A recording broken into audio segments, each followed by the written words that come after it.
Hello friends, आप सभी लोगों का हमारे YouTube channel easy maths study centre में स्वागत है। आज हम लोग रेखा और रेखाखंड में अंतर के बारे में पढ़ेंगे। इससे पहले हम लोग रेखा की परिभाषा, रेखाखंड की परिभाषा और किरण की परिभाषा पढ़ चुके हैं। लेसन 3 के 4 रेखा और रेखाखंड में अंतर, difference between line and line segment, रेखा रेखाखंड। नंबर 1, यह रेखा की आकृति है। यहाँ पर जो आकृति हम लोग देख रहे हैं, यह रेखा की आकृति है। इसको हम लोग इंग्लिश के किसी भी छोटे अक्षर से दिखा सकते हैं। इसका नाम दे सकते हैं एम। हमने इसका नाम एम दे दिया। इसको हम पढ़ेंगे रेखा एम। यह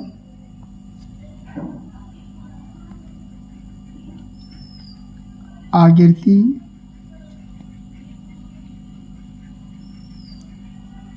रेखाखंड है। क्या रेखाखंड क्या आकृति है? इसका नाम हमने ए बी दे दिया। इसको हम पढ़ेंगे रेखाखंड ए बी। नंबर 2, रेखा में कोई भी आखिरी बिंदु नहीं होता है। जो रेखा होती है उसमें कोई बिंदु आखिरी नहीं होती है। यहाँ पे जो तीर बना हुआ है, इसका मतलब है कि दोनों दिशाओं में इसका कोई अंत नहीं है। तो रेखा में कोई भी आखिरी बिंदु नहीं होती है। नंबर 2, रेखा खंड में 2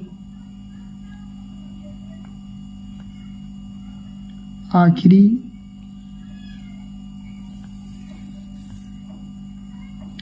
बिंदु होते हैं। जो रेखाखंड होती है इसमें 2 आखिरी बिंदु होते हैं, जिसको हम ना आगे बढ़ा सकते हैं और ना पीछे बढ़ा सकते हैं। जैसे हम लोग यहाँ पे देख रहे हैं कि रेखाखंड ए बी ये आपका है।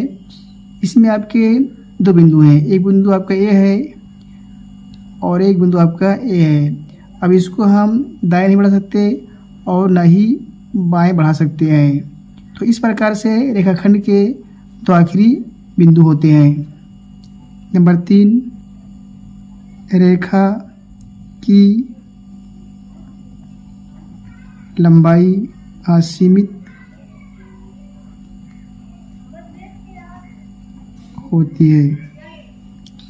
रेखा की जो लंबाई होती है असीमित होती है, यानी कि जो आपकी रेखा होती है उसको हम दोनों दिशाओं में अगर बढ़ाएंगे तो उसका कभी अंत होगा ही नहीं। आप बढ़ाते जाएंगे दोनों दिशाओं में और उसका कोई अंत नहीं होगा।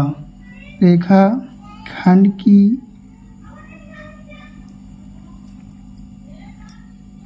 लंबाई सीमित होती है।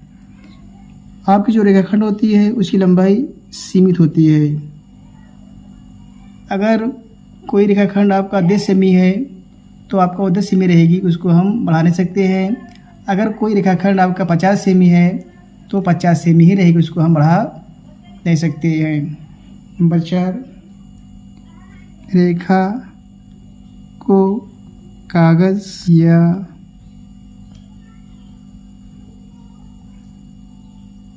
श्यामपट्ट पर पूरा पूरा नहीं खींचा जा सकता है। जो आपका रेखा होती है, अगर हमें चाहें कागज़ पर या श्यामपट्ट पूरा हम खींच दें तो उसको हम नहीं खींच सकते, क्योंकि दोनों दिशाओं में यह असीमित होती है, यह कभी ख़त्म नहीं होगी। केवल हम एक निशान के तौर पर दिखा सकते हैं कि यह रेखा है। नंबर 4, रेखा खंड को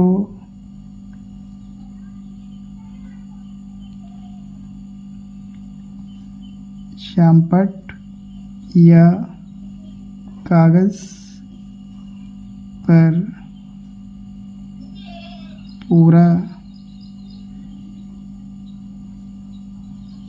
पूरा खींचा जा सकता है।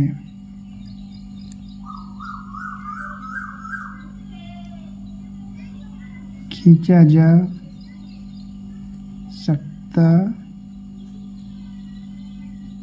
है। रेखाखंड जो होती है उसको हम श्यामपट्ट पर और कागज़ पर पूरा खींच सकते हैं। जैसे अगर रेखाखंड आपकी 5 सेमी है तो उसको हम श्यामपट्ट पर या कागज़ पर पूरा खींच सकते हैं, या आपका 50 सेमी की रेखाखंड है तो उसको हम श्यामपट्ट पर या कागज़ पर पूरा खींच सकते हैं। नंबर 5, रेखा का कोई आरंभ और समापन बिंदु नहीं होता है। जो रेखा होती है उसको कोई स्टार्टिंग बिंदु नहीं होती और न ही उसके समाप्त होने का कोई बिंदु होती है। नंबर 5, रेखा खंड का आरंभ और समापन बिंदु होते हैं।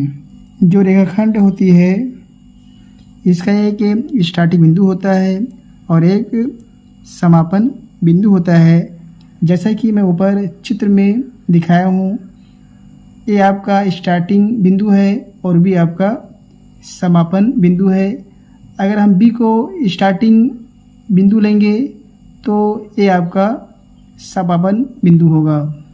नंबर 6, रेखा की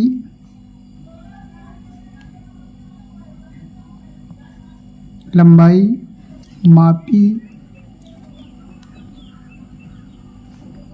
नहीं जा सकती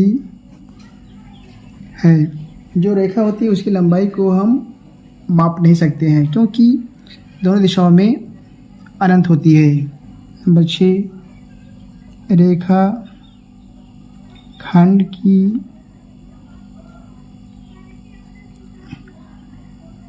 लंबाई को मापी जा